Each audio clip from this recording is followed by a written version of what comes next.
네, 잘 지내셨죠? 네, 아무 일이 없었던 거죠. 네. 아니, 아침에 이제 저희 장인어른하고 통화하는데 어떠시냐고 여쭤봤더니 뭐 맨날 똑같지 그러는데 맨날 똑같은 게 좋은 거 아닌가요? 네. 아무 일 없는 게. 자, 여기 지금 보시면 OX 문제인데 여러분 풀어 놓으셨을까요? 1번에 보면 계약서에 거래 내용을 거짓으로 기재했다. 다운 계약서나 업 계약서 쓰면 형사처벌까지는 아니고 어떻게 되죠? 아닌데. 예. 요 계약서 다운 계약서 쓰면 등록 취소 사유만 돼요. 그것도 반드시는 아니고 등록 취소할 수 있는 사유. 요걸 임의적 등록 취소 사유 또는 상대적 등록 취소 사유라고 부르는 거. 그러니까 거기 1년 이하의 징역 1천만 원의 벌금 요것이 틀린 거죠. 자, 2번 확인설명서 교부일자는 계약서의 기재사항이 아니다. 계약서 기재사항 맞죠? 네. 그러니까 X. 3번 개업공인회사는 거래 안전을 보장하기 위해서 필요하다고 인정했을 때는 계약서의 작성이 완료될 때까지 계약금이나 중도금, 잔금을 예치하게끔 권고해야 된다.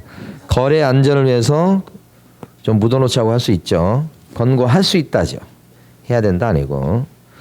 한 군데가 더 틀렸는데 언제까지 묻어놓자고 할 수 있냐면 그쵸, 계약서 작성이 완료될 때까지가 아니고 계약의 이행이 완료될 때까지입니다.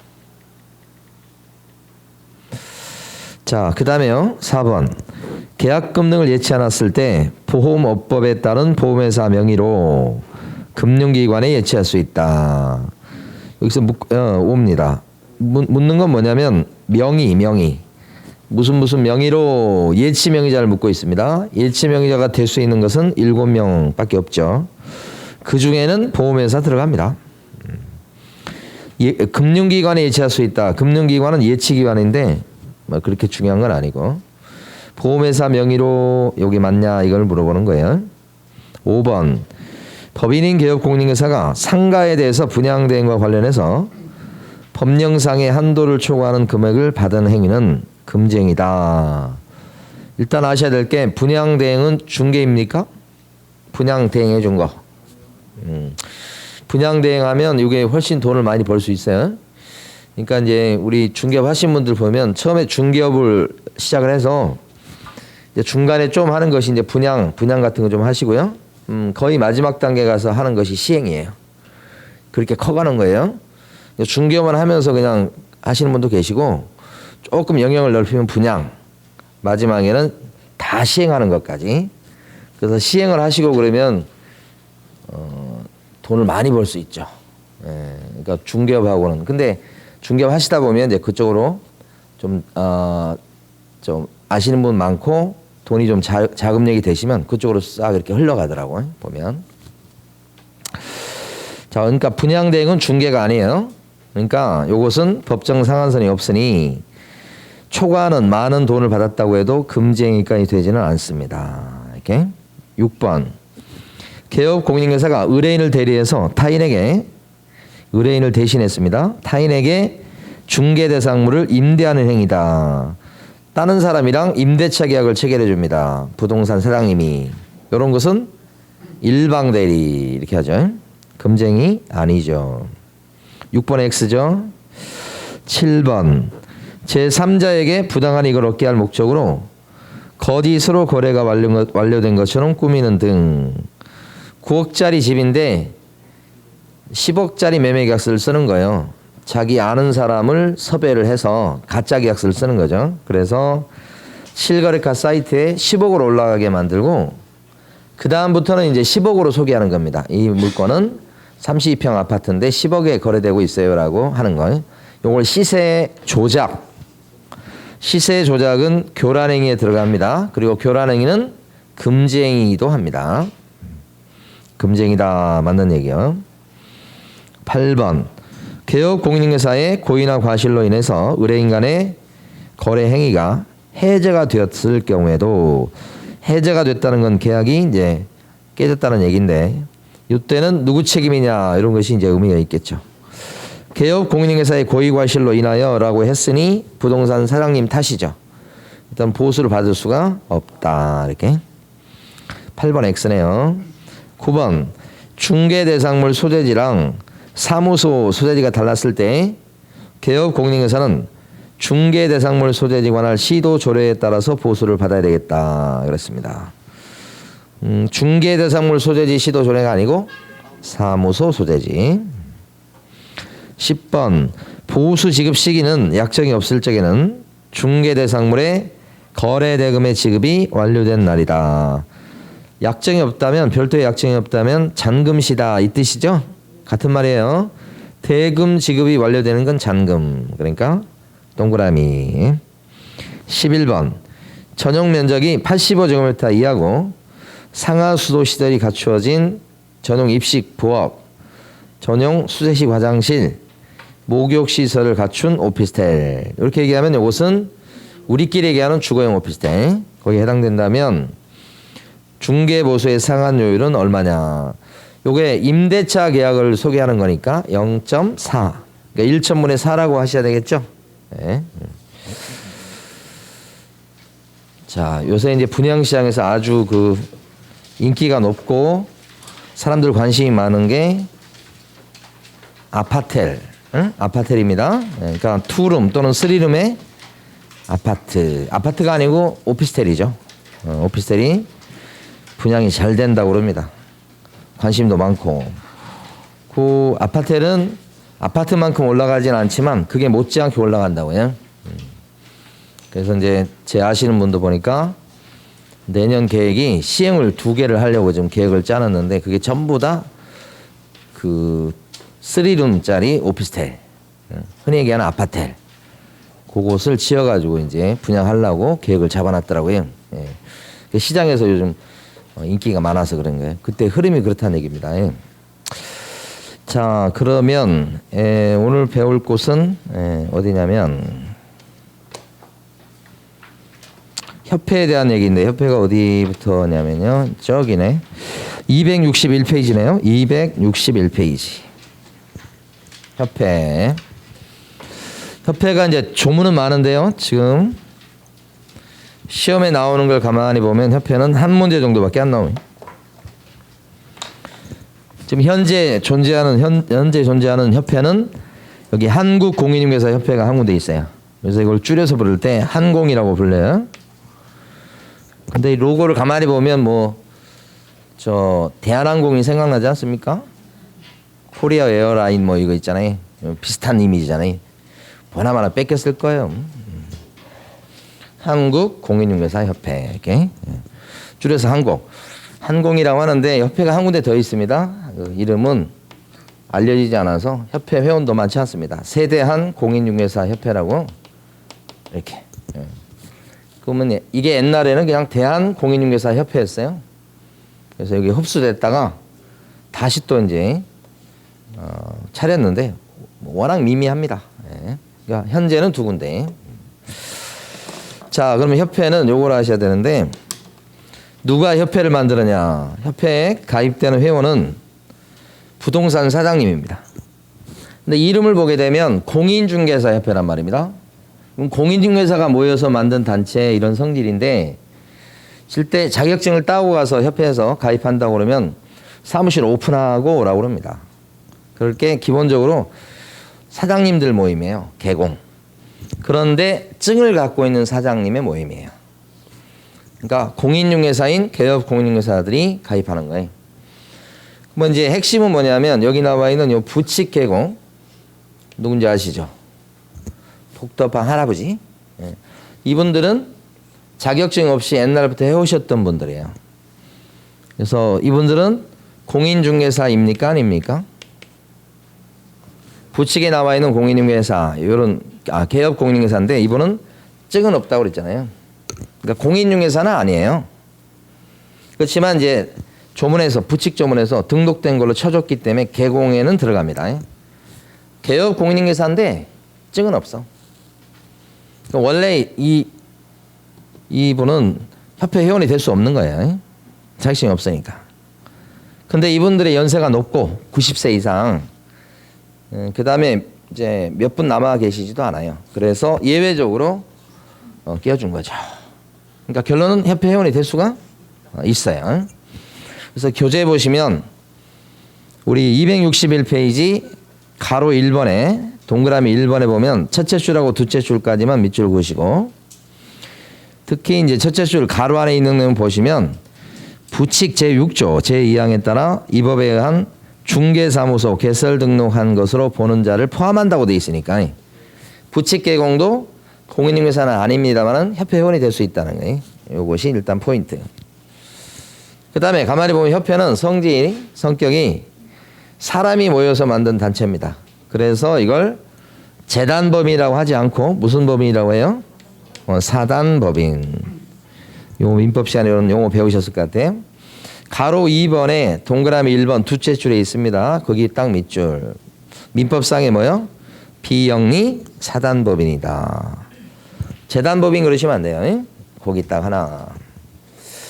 사람이 모여서 만들어서 그래요. 자, 그 다음에 넘기시면 협회의 설립 절차가 나옵니다. 협회 만들 때 절차 4단계. 처음에는 이제 정관 만들고요. 뭐 회사 만들 때도 뭐 거의 비슷합니다. 정관 만들고 그 다음에 창립총회를 열어서 뭐 회장 뽑고 막 그래요. 그 다음에는 설립 인가를 내고 인가를 받고 마지막이 설립 등기함으로써 끝. 그러니까 여기 협회를 만드는 절차는 4단계. 4단계인데 가장 이제 눈에 들어오는 것은 인가를 받아야 협회가 만들어질 수 있죠. 인가. 일반적으로 어떤 단체를 만들 때 허가를 받는 경우가 있고 인가를 받는 경우가 있는데 우리 중개사협회는 허가가 아니고 뭐예요? 인가다. 그래서 시험에는 허가를 받는다 이렇게 나온 적도 있었어요. 허가 아니고 인가. 그래서 인가주의라고 해요. 근데 누구의 인가를 받죠? 인가는 누가 내주죠? 국토유통부 장관. 이렇게. 자, 그런데 좀 이따 이제 밑줄 그을 거고, 뭐 공부할 것도 없어요. 여기는 시험 문제가 맨날 뭐가 나오냐면요. 이 숫자가 나와요.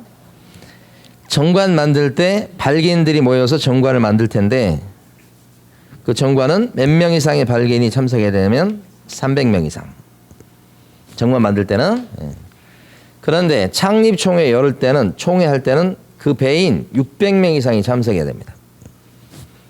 그러니까 처음에는 이제 발기인 숫자가 300명 이상이면 오케이. 근데 창립총회 할 때는 최소한 600명 이상이 회원이 만들어져 있어야 돼. 막 이제 회원을 가입시켜야 되겠죠.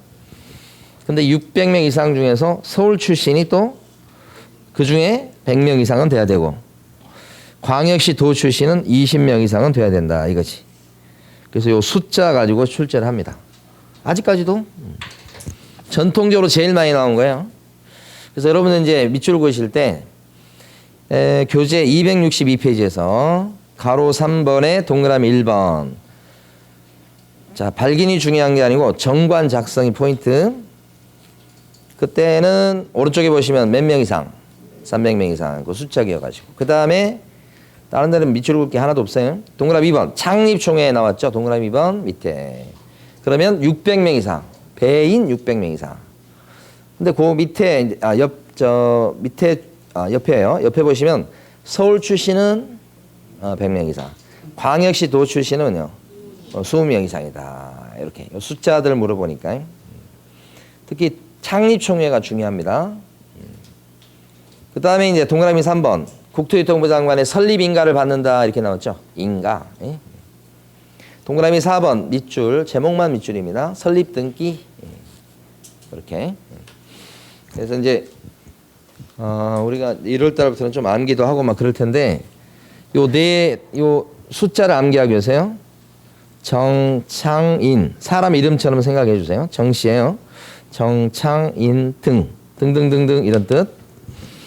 그래서 정창인 등 요걸 기억하시고 이 숫자를 거의 맞춰서 300, 600, 120 300, 600, 120 맨날 나옵니다. 맨날. 자, 그 다음에 협회 조직을 보도록 합니다. 이번에는 최근에 협회 회장 선거가 있어가지고 13대 회장인가 뭐 뽑혔다고 그러더라고요. 협회 회장 정도 되려면 이제 지부장, 그 전에 지부장은 먼저 보통 하는데, 지부장 중에서 이제 구성 인원이 많은 데가 여기 서울특별시 지부장하고 그 다음에 경기도지부장이 다음 1순위 뭐 회장 후보예요. 근데 워낙 많이 몰려있기 때문에 서울 같은 경우에 두 개로 쪼개져 있습니다. 서울 남부지부장이 있고 남부. 여기 같은 경우는 북부죠. 북부지부장이 있고. 그러니까 서울이 지부장이 2명, 경기도도 현실적으로 이제 말씀드린 거예요. 남부지부장이 있고 북부지부장이 있고 뭐 그래요. 그래서 그 사람들 중에서 거의 회장이 나온다. 왜냐면 그 밑에 있는 회원업소가 많으니까 그런 거예요. 자, 근데 협회 조직은 일단 본부가 있고요. 밑에 지부, 그 밑에 지회. 현실적으로 가면 이제 분회라고 그래가지고 또 동별로 또 구성이 또 있습니다. 분회장 이렇게. 근데 그건 법적 조직은 아니고 조직은 본부, 지부, 지회. 이 주된 사무소는 꼭 서울에 둬야 된다 이런 법은 없어졌어요 지금은. 근데 현실적으로 이제 저기 서울 그 관악구 봉천동 2번 출구에 나가면 있습니다. 회관이. 그렇지만 꼭 서울에 둬야 된다는 법은 없으니까 부산에 둬도 괜찮고요. 제주도 오케이. 둬도 뭐라고 그러지 않습니다. 그런데 이 주된 사무소는 머리에 해당되기 때문에 반드시 있긴 있어야 됩니다. 주된 사무소가 없는데 협회일 수는 없어요. 그러니까 머리는 있고 그 다음에 이건 팔다리. 여기는 있어도 되고 없어도 되고 그래요. 자, 근데 시험에 뭐가 자주 나오냐? 지금 보면 지부 같은 경우는 시도 관할구역 안에 두는 거예요. 여기서 얘기한 시라고 하는 것은 뭐 의정부시 이런 정도가 아니에요. 서울특별시, 세종특별자치시 이런 거예요. 인천광역시 이런 거 얘기하는 거예요. 큰 시를 얘기합니다. 도급 시를 얘기하는 거예요. 거기다 두는 거고 지회는 시군구 관할구역 안에 두는 거예요. 여기 시는 이제 의정부시처럼 조그만 거 얘기하는 거예요. 구리시, 의정부시, 시군구 요 안에 두는 게 뭐예요? 지회죠. 그래서 이제 여러분들은 시험에 대비했을 때는 하나만 하시면 돼요. 어떤 걸 하시냐면 사실은 곳을 기억하세요. 여기가 서울특별시 지부. 현실적으로 남부, 북부 나눠져 있지만 그거 생각지 마시고 시험 보실 때는 서울특별시 지부, 그 다음에 여기가 노원구니까 노원구 지회 이렇게. 서울특별시 지부, 노원구 지회 이렇게. 요 기억하고 끝이에요. 끝.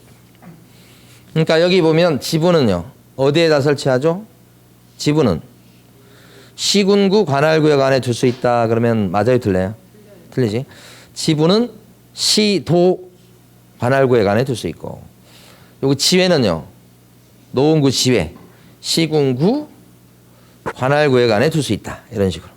여기는 팔다리, 머리통. 예. 팔다리는 없어도 괜찮아요. 여기는 보면. 예. 여기는 반드시 필수.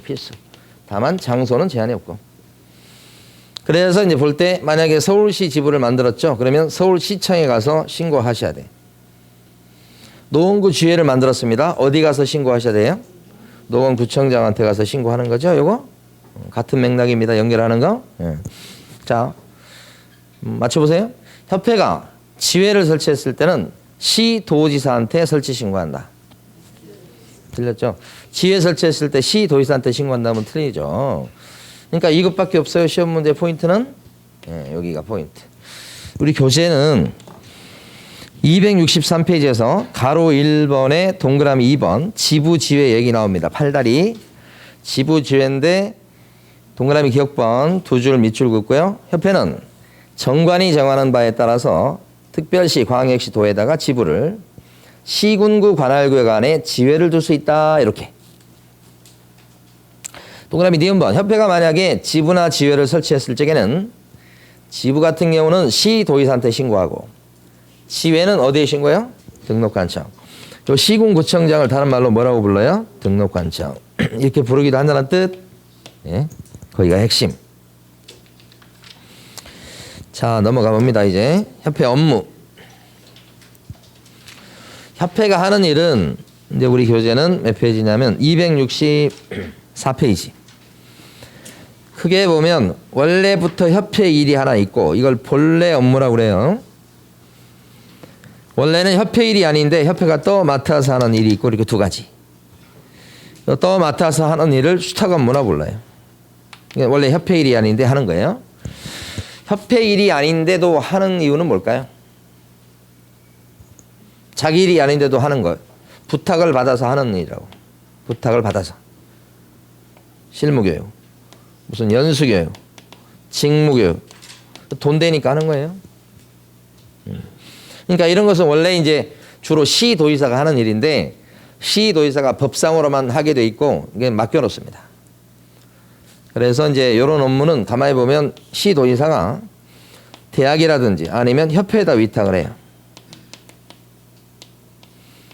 초창기에는 무조건 협회에 위탁을 해놨어요. 그러니까 협회 돈벌이가 되는 거지. 근데 지금은 이제 대학에도 위탁할 수 있게 돼 있어서 대학 중에도 보면 일부 대학이 합니다. 그래서 요즘이 지금 요 실무교육 같은 경우는 창업할 때 받는 교육인데 12월 달하고 1월 달이 피크예요. 발표 나고 나서 한 달, 두 달 정도까지 되게 많이 받으셔. 근데 이게 지금은 코로나 때문에 집합교육이 안 되는, 원래는 이제 집합교육을 받는 건데 그러면 이 합격하신 분들이 이때 실무교육 받으시면서 합격의 기쁨을 많이 누리시는 시점이에요. 근데 지금은 집합교육이 없고 전부 다 동영상 교육으로 대체돼요. 그러면 이게 하품의 기쁨을 누릴 시간이 없는 거지. 집에서 동영상 틀어놓으니까. 그래서 그분들이 굉장히 요새 좀 우울해 하세요. 같이 막 왔다 갔다 해야 되는데. 사람이라는 게 참 희한합니다. 그거 아무것도 아닌 것 같아도 합격의 기쁨을 같이 나누는 거. 그러면서 막 기쁨이 배가 되는 거예요. 근데 지금 그럴 기회가 없어요. 빨리 없어져야 되겠어요, 이게. 내년 여러분 합격할 때 그때는 집합교육을 꼭 받는 그런 때가 되기를 바랍니다, 진짜로. 그래야 막 그 기쁨이 진짜 배가 됩니다. 자, 지금 그래요. 근데 여기서 이렇게 되면 협회에서 받는 교육이 있고 대학이 받는 교육이 있고 실제 나중에 택하시게 되는데 협회 교육은 조금 사람들이 이제 받아보면 좀 싫어하고요. 대학을 많이 선호합니다. 이게 참 희한한 게 협회는 아는 사람들 연줄 해가지고 그 사람들이 뭐 강의를 잘하든 못하든 그냥 합니다. 근데 대학은 안 그렇습니다. 대학은 강의 잘하는 사람을 갖다가 섭외해서 안 칩니다. 그러니까 여기가 훨씬 흡입력이 있죠. 그래서 이제 사람들은 점차 이렇게 움직이고 있어요. 이렇게. 처음에는 그냥 협회가 그 협회란 그것 때문에. 근데 지금은 또 안 그래요. 자, 이런 게 수탁 업무고, 그런데 그거 빼고 법에 써져 있는 고유 업무가 쫙 있죠. 거기 보면 첫 번째 박스 있잖아요. 가로 1번에 고유 업무라고 써져 있는 거. 근데 암기할 필요는 없어요. 근데 밑줄은 그어야 돼요. 동그라미 5번하고 동그라미 6번. 요 정도가 시험에 나올 법한 얘기들. 거기 보면 부동산 정보 제공이라고 나오는데 이게 바로 뭐냐면 협회가 정보방 사이트를 운영하는 거예요. 협회가 운영하는 정보방 사이트의 이름은 한방이라고 하는 거예요. 한방. 그러니까 과거에는 이 협회 운영하는, 지금도 이게 지금 돈 벌기가 잘 안 됩니다, 이게. 그래서 좀 아주 획기적으로 해보려고 하는데 막 모델도 동원하고 막 그래서 광고도 하고 그랬는데 그래도 아직까지도 잘 이용이 안 돼요. 어쨌거나 협회가 운영하는 정보망 사이트 이름이 한방. 그걸 운영할 수 있는 법적 근거가 요 5번이에요. 5번. 오히려 시험에서는 5번이 중요해요. 부동산 정보 제공은 매물 정보 제공이에요. 필요한 매물, 팔려고 하는 매물 이런 거 올려놓고 회원 업소들이 검색도 하고 그런 사이트라고 생각하시면 돼요. 그 다음에 6번에 보시면 공제사업이라고 있죠. 요게 큰 돈이 됩니다. 협회가 굴러가는 원동력은 공제사업이에요. 공제사업. 동그라미 6번. 이 공제란 말은 보험의 일종입니다. 이게. 그러니까 같은 그 조직 안에 있는 사람들이 돈을 조금씩 모아놨다가 일 당한 사람한테 돈을 몰아서 도와주는 거. 십시일반이에요. 십시일반. 보험의 형태입니다. 보험. 요게 우리 보험에 관련된 법을 배울 때 보면 학교 다닐 때 보면 보험의 출발이 여기서 시작된다고 그래요. 개. 요새는 많이 안 하지만 저희 옛날 시골에서는 전부 다 개했어요. 그리고 갯날을 이렇게 써나? 하여간 갯날이 기다려지는 날이에요. 왜냐하면 짜장면 먹는 날이에요. 250원짜리. 근데 짜장면이 그렇게 맛있는 거예요. 그러니까 엄마 갯날 쫓아가서 짜장면 하나 얻어먹는 거. 그 갯날은 그것밖에 기억이 안 나요. 그건 이건 진짜 아는 사람들 10명씩 이렇게 모여가지고 일종의 뭐 개 탔다 뭐 이런 얘기 하잖아요. 그러면 한 사람한테 몰아주고 또 몰아주고 이렇게. 그리고 기억나는 건 이 개주가 돈 가지고 도망가는 게 그렇게 많았어요. 돈 다 해도 도망가 버리고. 그래서 저희 학교 다닐 때도 보면 형법 책에 보면 개주가 개돈 가지고 도망가면 배임죄다. 그거 잊어먹지도 않아요. 너무 많이 판례가 나와서. 이게 일종의 보험이에요. 이것도 적금 보험. 예. 그러다가 발전된 게 공제예요. 여기는 이제 좀 같은 조직 안에 있어서 동종 업종에 종사하는 사람들 공제. 이것도 십시일반. 그래도 이제 동종 업계가 아니더라도 그냥 누구든지 돈만 내면 가입하는 게 보험이죠. 보험은 영리 활동이에요, 비영리 활동이에요. DB 손해보험 이런 거 있잖아요. 영리 활동이에요, 아니면 비영리 활동이에요. 이건 영리지 당연히. 돈벌이, 돈 벌려고 하는 거. 근데 이것은 비영리요, 비영리. 성격이. 예. 같은 보험의 성질을 띠지만 이건 비영리 목적이다. 이렇게. 그래서 거기 지금 보면 동그라미 6번에 보면 42조 규정에 따른 공제사업인데 오른쪽에 보면 이 공제사업은 비영리 사업으로서 회원 간의 상호부조를 목적으로 한다. 그랬죠? 요게 이제 공제입니다, 공제. 요 공제사업도 협회 고유 업무에 들어간다. 이렇게 되고요. 제일 밑에 가면 가로 2번에 박스에서요. 실무교육 등이라고 돼 있죠? 그것이 이제 수탁 업무의 대표적인 거. 다음 중 고유 업무에 해당되지 않는 것은 1번, 2번, 3번, 4번, 5번에서 실무교육. 요거 뭐예요? 수탁 업무. 그러니까 밑에 게 더 중요합니다. 위에 거보다. 네. 자, 그런데 이제 고유 업무에 해당되는 것 중에서 핵심은 요 공제사업. 이게 왜 돈벌이게 되느냐. 이게 보면 공제료를 내는데 공제료가 20만 원은 안 돼요. 뭐 16만 원, 18만 원 요 사이가 될 텐데 20만 원씩 치고요. 계산하기 쉽게 하기 위해서 우리 부동산 사장님이 전국적으로 11만 중개업소예요. 그럼 곱하면 다 100% 가입했다고 하면 이게 한 200억 될 거예요. 이 적은 돈이 아니죠. 근데 다 가입하진 않겠죠. 절반 정도 가입했다고 해도 100억이에요, 100억. 이 돈을 굴릴 수 있는 거예요. 그래서 협회 회장은 왜 하려고 그래요? 협회 회장 막 서로 하려고 그러잖아. 물론 명예욕 때문에 하는 것도 있지만 이 돈을 굴릴 수 있는 그런 힘이 있는 거지.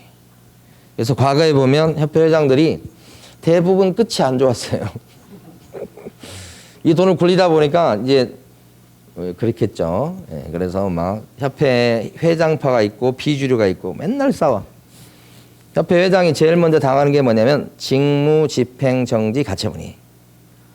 그래서 비리가 있다고 해서 고발해버려요. 회원이 고발해요, 회원이. 비주류 쪽에서. 그럼 협회 이제 회장은 재판받아야 돼. 그러니까 협회가 제대로 굴러가겠습니까?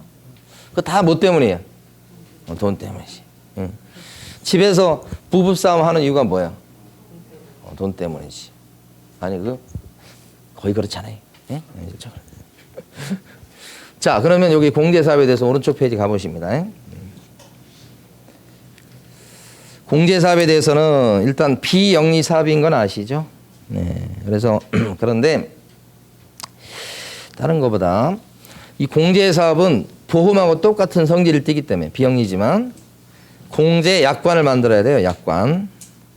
그 공제 약관은 보험 약관. 보험 같은 경우에 보험 약관이 있듯이 공제는 공제 약관이 있습니다. 그 공제 약관을 공제 규정이라고 그래요. 이게 있어야지 이제 공제 사업 하는 겁니다. 그럼 공제 약관, 공제 규정을 누가 만들까요? 협회에서 만들겠죠. 내부 약관. 보험 약관 누가 만들어요? 보험회사에서 만들잖아요. 그냥 읽지도 못하게 깨알 같은 글씨로 만들죠. 그게 보험약관이죠. 공제약관 같은 경우도 그렇게 막 양이 많지 않지만 어쨌든 비슷한 성질을 띠는 거예요. 협회가 만듭니다. 그럼 협회한테 유리하게 만들어 놓겠죠, 보나마나. 그래서 누구의 검사를 맡으라? 그렇죠. 국토교통부 장관의 검사를 맡으라. 이렇게. 보험약관도요. 만들기는 보험회사에서 만들지만 어느 부서인가는 뭐 정확히 모르겠어요. 뭐 기획재정부나 이런 데서 뭐예요. 검사를 맡을 거예요. 거기도 똑같아요. 이런 국토교통부 장관 일일이 다 만들어줄 수는 없어요. 그러니까 자기들이 만들어 오면 검사 도장만 찍어줘. 그걸 승인이라고 불러요. 이렇게. 그래서 우리 교재에 보시면 제일 아래쪽에 265페이지에서 제일 아래쪽 가시면 동그라미 3번에 아래쪽 두 줄 있죠. 두 줄 밑줄 그시면 돼요. 세 줄이네요. 공제 사업을 하고자 했을 때는 공제 규정을 제정해서 협회가 국토교통부 장관에 무엇을 얻어야 되겠다. 이거 인가라고 그러시면 안 돼요. 인가 아니고 승인. 인가는 어느 때 나왔었죠? 인가는 언제? 인가는 언제? 설립할 때 인가 나왔었죠. 정창인 등 그때 나온 거고. 자, 그 다음에 넘기시고 이거 책임 준비금 얘기를 좀 해야 됩니다. 이건 이제 공제료로 많은 돈이 들어오는데 그것은 모았다가 일종의 소멸성 보장보험의 성질을 띱니다. 이게 모았다가 일 당한 그 사장님의 손님 고객분한테 이제 손해배상금으로 주는 거예요. 그런데 이제 그 돈이 많이 들어오는데 그 돈을 다 사고 날 건 아니니까 그대로 갖고 있으면 바보. 그죠? 투자해서 돈을 불려야 되겠죠. 뭐 채권을 사든 주식 투자하든 뭐든 아니면 부동산 투자를 하든 돈을 불려야 될 텐데 그렇게 다 투자를 해버리면 또 그것도 문제. 왜냐면 실제 사고 나서 줄 돈이 있어야 되니까 돈을 좀 남겨놔야 되겠죠. 그래서 일정 그 금액은 적립하게 합니다. 이게 책임준비금이에요. 그래서 이런 책임준비금은 어느 정도 좀 위험에 노출된 사업을 하는데 그런 쪽은 다 책임준비금 제도가 있습니다. 뭐 흔히 얘기해서 뭐 방문 판매 사업을 한다 그랬을 때도 마찬가지고. 그래서 법에서 일정 책임준비금을 적립하게 되어 있어요. 자, 그래서 책임준비금의 적립 비율은 공제료로 들어온 돈의 100분의 10 이상이라고 법이 되어 있어요. 공제료 수입입니다. 그러니까 공제료 수입이 만약에 100억이 들어왔다 그러면 100분의 10 이상이다 그러면 적립 비율이 10억 될 수 있죠. 그러면 적립 비율을 갖다가 10%로 정할 수 있습니까? 100분의 10 이상이니까 정할 수 있죠. 10억 되는 거예요. 그러면 적립 비율을 갖다가 100분의 20으로 정할 수 있습니까? 네. 이상이면 되잖아요. 이러한 적립 비율은 공제 약관에 정해요. 거기다 써놓는다고요? 20. 될 수 있어요. 그러면 20억이 돼. 적립 비율을 100분의 50 할 수 있습니까? 네. 그러면 50억이나 묻어놔야 된다는 얘기가 돼. 그렇게 할 리가 없어, 사실은. 네? 이거 할 거야, 이거. 보나마나. 그래서 여러분들은 교재 보시면 동그라미 니은 밑에 박스가 있고 박스에서 동그라미 C번을 보셔야 돼. 그 C번에 해당되는 그 두 줄을 밑줄 보셔야 돼. 잘 나오는 부분. 책임 준비금의 적립 비율은 공제사고 발생률이나 공제금 지급액 등을 종합적으로 고려해서 정하는데 공제료 수입액의 100분의 10 이상으로 한다. 이거 잘 나와요. 자, 그 다음에 이런 책임 준비금은 적립을 하는 거잖아요. 근데 사고 나서 지급되는 돈은 그렇게 많지 않아요. 많지 않아서 계속 이게 쌓이게 되면 그 계속 쌓아두는 것도 이제 문제. 그래서 어떻게 하냐면 다른 용도로 돌려서 쓸 수 있도록 허용합니다. 이걸 전용이라고 그래요. 그럼 다른 용도로 전용해서 이제 쓴다는 것은 사실은 협회 회장이 결정할 가능성이 높은데 협회 회장은 그걸 다른 용도로 전용합니다. 그랬을 때 아마 자기가 뭐 하고 싶은 거 그쪽으로 돌릴 거예요. 그러면 자기가 뭐 하고 싶은 것은 보나마나 또 뭐 어디 이권하고 관련돼 있을 거예요. 그래서 과거에 보면 아주 대놓고 막 비리를 저지르진 않아요. 다 이제 뒤로 비리를 저지르는 거니까 요 돈을 돌려가지고 자기가 회장 선거 나왔을 때 그 공약 사업을 한다고 그러면서 그 사업 추진하면서 이제 그 상대방 사업자를 선정할 거 아닙니까?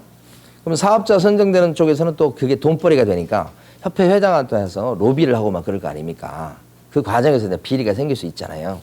그래서 함부로 자기 마음대로 그 돈을 다른 용도로 전용하지 못하게끔 누구의 승인을 받으라? 국장의 승인을 받으십시오. 역시 인간입니다. 그래서 밑줄을 보면 동그라미 4번이 있어요. 거기 세 줄을 밑줄을 긋고 박스 밑에 동그라미 4번. 예. 자, 협회는 공제사업을 다른 회계하고 구분해서 별도 회계 관리해야 되고 그래야지 회장이 돈을 못 빼먹습니다. 그 다음에 책임 준비금을 다른 용도로 사용하자 했을 때는 국토유통부 장관에 뭘 받으라고요? 승인. 그죠? 요 승인이라는 얘기가 또 나왔습니다. 나중에는 이것도 그냥 한 글자로 암기할 수 있어요. 지금은 일단 이렇게 승인이구나. 이거 승인 얘기 나오면 100% 국장입니다. 우리 법에서 승인 나오면 국장 이렇게 기억하시면 돼요. 자, 그런데 마지막으로 요거 보도록 합니다. 공제사업의 운용 실적을 이게 뭐냐면 공제료로 100억 들어왔는데 요 채권 투자해가지고 그 중에서 50억 투자해가지고 손실을 10억을 받고 아니면 주식 투자해서 이득을 20% 받고 뭐 이런 것이 운용 실적. 그 다음에 공제로 들어온 돈이 100억인데 그 중에서 사고 나서 지급된 돈이 5억이 있었다. 그러면 그런 거 얘기하는 거예요. 그게 운용 실적을 공시하는 거예요. 성적표 그 돈을 어디다 썼는지. 그래서 이것 관련해서는 공제에 든 사람들, 공제 계약자가 공제 가입한 사람이죠. 공제 계약자, 공제 가입한 사람이 누구예요? 회원들 아니에요? 회원들? 그 회원들이 가입했을 때 회원들한테 요 성적표를 뭐예요? 공시하게 돼 있어. 언제까지 공시하냐면 회계연도가 끝난 날부터 그렇지. 이거 3개월을 잘 물어봐요. 3개월 이내에 공시하세요. 3개월. 그래서 밑에 보시면 동그라미 5번에요. 첫째 줄, 둘째 줄, 셋째 줄 가운데까지 밑줄이에요. 핵심은 3개월, 둘째 줄에 있는 3개월이 핵심이에요. 요새 이제 우리 애기들 보면 학원 보내잖아요. 그럼 좋은 게 학원 그 선생님이 문자를 보내와요. 오늘 공부한 내용은 뭘 공부했습니다. 두 번째, 시험을 봤는데 성적을 보내오죠. 전체 평균이 얼마입니다. 그런데 고태호 학생은 몇 점입니다. 전체 평균이 5.7입니다. 근데 고태호 학생은 우리 둘째 놈이요. 4.3입니다. 그러면 그날 이제 혼나는 날이죠. 저는 혼내지 않습니다만 우리 안 사람은 또 이제 너 이렇게 해가지고 대학이나 가겠냐 하면서 맨날 그랬죠. 근데 학원 빠지는지 안 빠지는지는 알 수 있고 학원에 가서 열심히 공부하는지를 알 수 있잖아요. 이거 똑같은 거예요. 똑같은 거. 저희 학교 다닐 때 제가 어렸을 때 저도 이제 학원 다니지 않았겠어요? 시골에서도 다녔는데 한 달 정도를 결석을 했어요. 학원을. 저희는 학원을 이제 몇 시에 가냐면 학교 가기 전에 가요. 그러니까 한 6시부터 한 7시 반까지 1시간 반 정도. 하루는 영어, 하루는 수학 이렇게. 중학교 때. 근데 한 번 결석을 하니까요. 그 다음 진도를 또 못 따라가게 되니까 또 이제 안 가게 돼요. 근데 안 가는 게 어떻게, 집에서 안 가는 게 아니죠. 집에서는 이 겨울에 새벽에 나옵니다. 나와서 어디서 배회하다가 1시간 반 뒤에 들어가. 그걸 한 달을 해봤어요. 한 달을. 너무 나중에는 이게 하루 빠지니까 혼날까봐 빠지고 더 빠지고 이렇게 되는 거예요. 근데 나중에 이제 전화가 오지 않았겠습니까? 학원 원장님한테 안 나온다고 엄청 혼났죠. 그때 이제 깨달은 게 뭐냐면 우리 애기한테도 얘기하는데 당장 가기 싫어요. 근데 그때 한번 가면 그냥 어떻게 또 지나가요. 근데 한번 당장 가기 싫어가지고 한번 빠지죠. 계속 빠지게 돼요. 멀어지게 돼요. 그래서 여러분도 아마 약간 동감하실 거예요. 열심히 나오는 사람들은 그죠? 문제가 없는데 안 가고 싶을 때가 있거든. 근데 하루 빠지면 뭐 세상이 달라진 것도 아닌데 안 가고 싶어 막. 근데 한번 빠지면 2번, 3번 횟수가 늘어난다는 거죠. 결석이 있어서는 안 됩니다. 제가 볼 때는 합격할 수 있는 그 바로미터는 뭐냐면 결석 없이 꾸준히 공부하는 거예요. 그러면 합격하는 거예요. 제일 어려운 거죠. 제일 어려운 거 그게. 이제 가끔 어떤 학원에서는 이제 평생회원인가 하여간 뭐 해서 아니 환급반인가 학원에서 오프라인에서 그거 하는 경우 있어요. 그 조건이 뭐냐면 출석을 얼마 해야 된다는 거예요. 거의 못 지켜요. 그러니까 1년 동안 공부하시면서 진짜 결석 거의 안 하고 이렇게 공부한다는 것은 굉장히 힘든 일, 굉장히 힘든 일. 근데 그걸 지켜내죠? 합격입니다. 지켜내면. 자, 그러면 여기까지 보고, 자, 운영위원회 요거 좀 봐야 되는데, 운영위원회 좀 이따가, 그죠? 운영위원회 보기 전에 요걸 먼저 봅니다. 공제사업이 큰 돈이 오가기 때문에 비리가 있을 수 있어요. 그래서 감시를 합니다. 외부에서 감시하는데 감시하는 사람은 누굴까요? 감독관청은 국장이에요. 하여간 협회 회장하고 맞상대 하는 사람은 국장입니다. 그러니까 협회 회장, 그러니까 예를 들어서 국토교통부 장관이 신임으로 이제 임명을 받았죠. 그러면 국토교통부 장관이 딱 되고 나서 이제 관련 단체장들 불러 모아서 많은 협조 부탁드립니다 하면서 모임을 가져요. 거기 관련 단체 중에 협회 회장이 들어가요. 근데 이제 지금은 이제 거의 한 군데가 됐으니까 큰 건 없는데 옛날에는 한 6대 4 정도 비율로 협회가 2군데였어요. 그 협회 회장 2명이 다 1단체 회장, 2단체 회장이 저 국토교통부 장관이 부르니까 갔을 거 아니에요. 이 두 사람 사이에 아주 그 신경전이 예민할 거 아니에요. 그래서 막 서로 좋은 자리에 앉으려고 그러고 뭐 서로 면담하려고 그러고 막 그런 거 있잖아요. 그런 거. 그것 때문에 아주 해프닝 많이 있었어요. 지금은 이제 거의 한 군데 협회 올인이 돼 있어서 그런 건 없지만 옛날에 한참은 심했었어요. 진짜로. 이제 지금은 안 그렇지만 옛날에는 자격증 합격하고 그러면 서울시청에 가서 증을 받아왔어요. 지금은 막 그렇게 우편으로 보내주고 막 그러죠. 그래서 발표 나서 서울 시청에 가서 자격증 받을 때가 되면 지금도 아마 어디 인터넷에 사진 남아 있을 거예요. 서울시청 건물을 자격증 받으려고 온 합격생들이 몇 바퀴씩 돌아요. 몇 바퀴씩. 이렇게. 예? 그 사진 있을 거예요. 인터넷에 검색하면 나올 거예요. 서울시청에 가서. 근데 거기 옆에서 막 이게 나눠주는 데가 있어요. 이게. 공제 들으라고. 우리 협회 공제 가입하라고. 그 두 단체예요. 그래서 그때 그런 날이 있으면 제가 그때 한국공인중개사협회 강의 나갔을 텐데 협회가 텅텅 비어요. 협회 아무것도 없어. 그냥 아무거나 가져와도 모르겠어. 다 어디 갔어요? 시청 갔어요. 시청 가서 전부 다 뭐예요? 우리 공제 가입하십시오. 우리 공제 가입하십시오. 그게 그 협회 거의 모든 재산이에요. 모든 사업이고. 그러니까 올인하지 않겠어요? 그랬던 기억이 있어요. 근데 외부에 이 공제 사업에 대해서 외부 감시하는 데가 국토교통부 장관이에요. 그런데 이렇게 감시하려면 회계 장부를 봐서 돈 빼먹었는지 이렇게 봐야 될 거 아닙니까? 이 국토교통부 장관은 회계 장부를 들여다봐도 까막눈. 몰라. 장부를 아무리 봐도. 그래서 전문가한테 부탁하는 거예요. 이 회계 장부를 떠들어보는 전문가가 누구냐면 회계 전문가가 바로 그 유명한 금융감독원의 원장이에요. 별표 크게 쳐놨죠? 금융감독원의 원장은 딱 한 번 나옵니다. 여기. 그래서 회계 장부를 검사합니다. 회계 검사.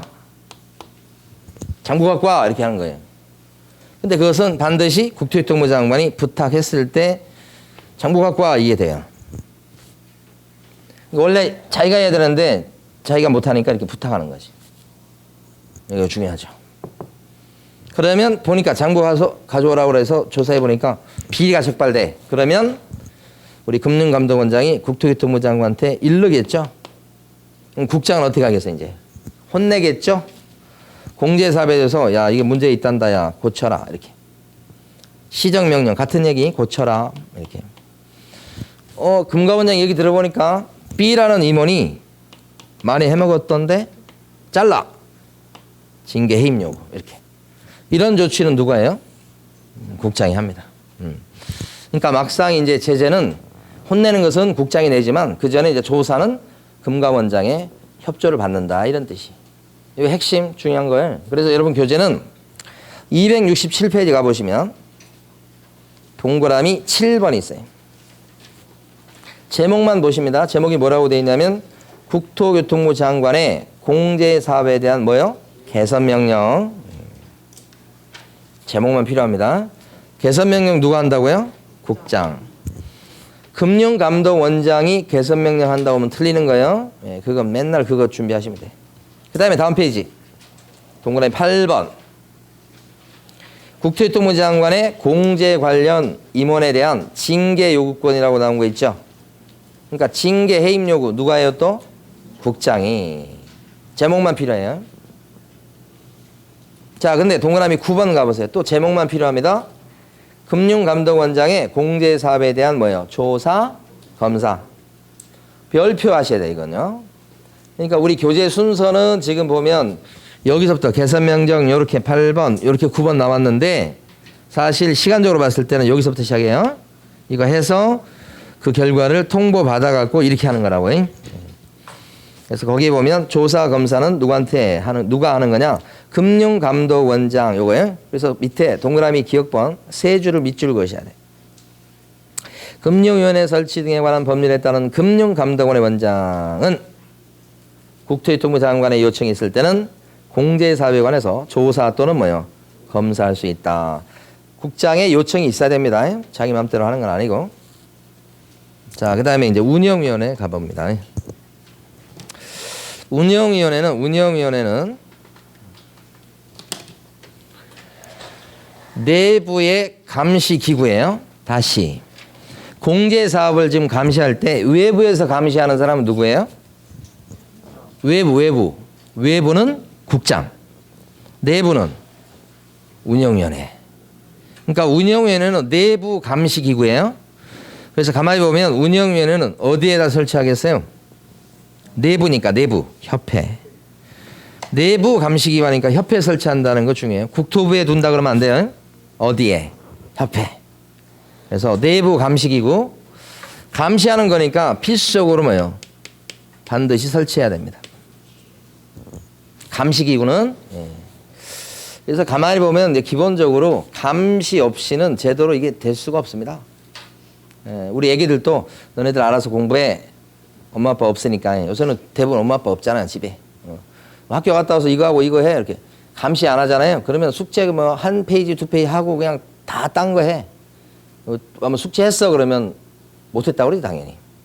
근데 엄마가 옆에서 지금 딱 지켜서 가지고 야 여기까지 해 이렇게 하고 그러면 그래도 좀 하죠. 그러니까 감시를 하면 그래도 좀 낫습니다. 뭐든지 내버려 두면 그거 감시를 안 받는데도 그렇게 잘 하는 것은 어려워요. 그래서 이거 연상하셔야 돼요. 감시는요. 선택이요 필수예요. 감시는 필수예요. 어떤 사람을 굉장히 좋은 사람이 인격이 좋은 사람이에요. 근데 그 사람이 할 수 있는 권한을 많이 맡기고 감시 안 하고 내버려 둬봐요. 비리 저지릅니다. 이게 사람인 거예요. 그러니까 반드시 감시를 해야 돼. 응? 이런 뭐 정치도 그렇고 마찬가지입니다. 어떤 사람 우리 정치인이 아무리 인격적으로 훌륭하다고 해도 감시 안 하죠? 그럼 비리 저지릅니다. 그건. 자기 통제하는 데 한계가 있는 거예요. 그러니까 여러분 공부하는 것도 마찬가지. 공부할 때도 감시를 받고 공부해야 되는 거예요. 알아서 그냥 공부하는 것 같지만 아니에요. 그 감시라는 게 다른 게 아니고 집에서 공부하는 게 아니고 공적인 장소에서 공부하셔야 돼요. 공적인 장소. 그래야 다른 사람의 이목이 있기 때문에 그래야 좀이라도 해. 저희 학교 다닐 때 독서실에 가면 테이블이 두 개가 있어요. 두 종류가 있어요. 오픈 테이블이 있고 칸막이 테이블이 있어요. 칸막이 뭔지 아시죠? 칸막이 쳐진 거. 오픈 테이블에 가서 일부러 앉는 거예요. 왜요? 뭐 잘생겨서 그런 게 아니에요. 오픈 테이블에 딱 앉아야 다른 사람이 시선이 있어서 스스로 자기가 통제를 하는 거예요. 그래서 1시간 만에 화장실 갈 걸 2시간 만에 가고 그러는 거예요. 응? 근데 여기 있어봐. 여기 있으면 어떻게 돼요? 막아져 있죠? 자요. 그러니까 자기 스스로 감시되는 그 대상으로 딱 오픈을 시켜야 되는. 그래야 그게 공적인 장소에서 공부하는 거예요. 집에서 혼자서 공부 어렵다니까요. 그래요. 다시 한번 요거 연상을 꼭 하셔요. 감시는 필수라고. 감시는. 응? 선택이 아니에요. 응? 필수. 자, 몇 명 이내로 구성하냐? 19명 이내. 이렇게. 자, 요거 설명을 드리고 교재 밑줄 그을게요. 19명 이내니까 숫자 많죠? 19명 많잖아. 감시는 몇 명 해가지고 감시가 될 게 아니에요. 왜냐하면 몇 명 감시하는 사람 몇 명만 뽑아놓으면 그 사람 다 자기 편으로 만들어요. 숫자가 많아야 돼. 그래서 19명이네. 되게 많죠, 숫자. 이렇게 많은 게 지금 쉽진 않아요. 많아요. 그러면 예를 들어서 운영위원회 위원을 갖다가 10명으로 구성할 수 있습니까? 예. 그렇죠. 예라고. 10명도 되죠? 7명도 되지. 20명은 그건 안 된다 이런 뜻이야. 별것도 아니야. 19명 이내. 그죠? 19금 이런 거 떠올리세요. 19금.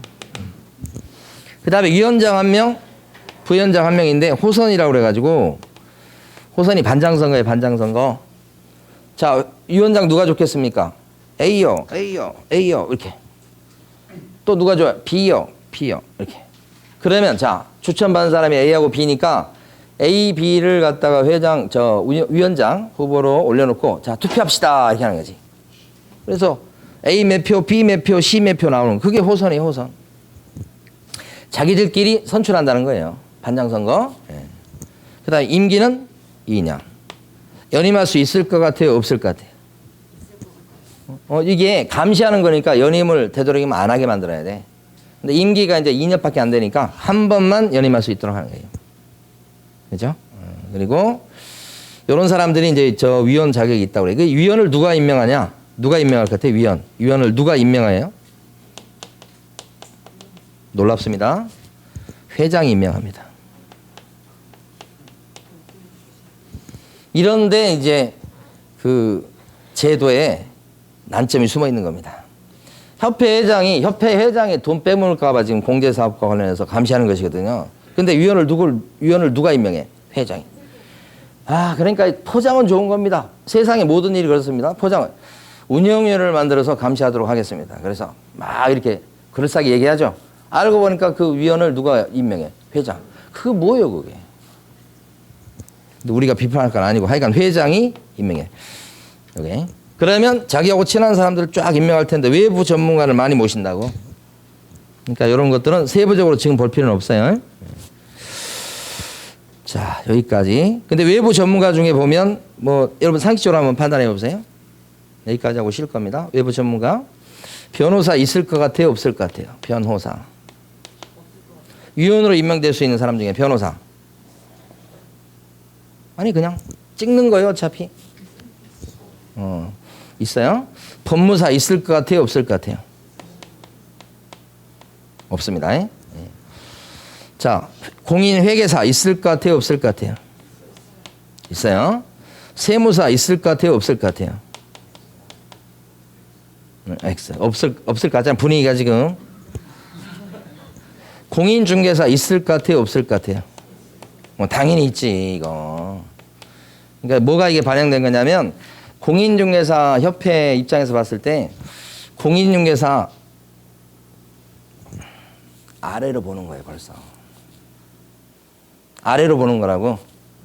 우리가 일감을 준다고 생각하는 거야. 근데 아직까지 이제 변호사나 회계사는 그래도 조금 옛날 같았으면 다 들어갔어요. 위상이 틀려지는 거예요 지금. 네, 그래서 이제 요것은 이제 시험에 나올 내용은 아니에요. 그냥 여러분들 한번 들으시라는 얘기지. 이런 전문가를 모시는데 참 저는 보면서 좀 그 시대 변화를 좀 느껴요. 시대 변화를. 네? 자, 쉬었다가 정리하겠습니다.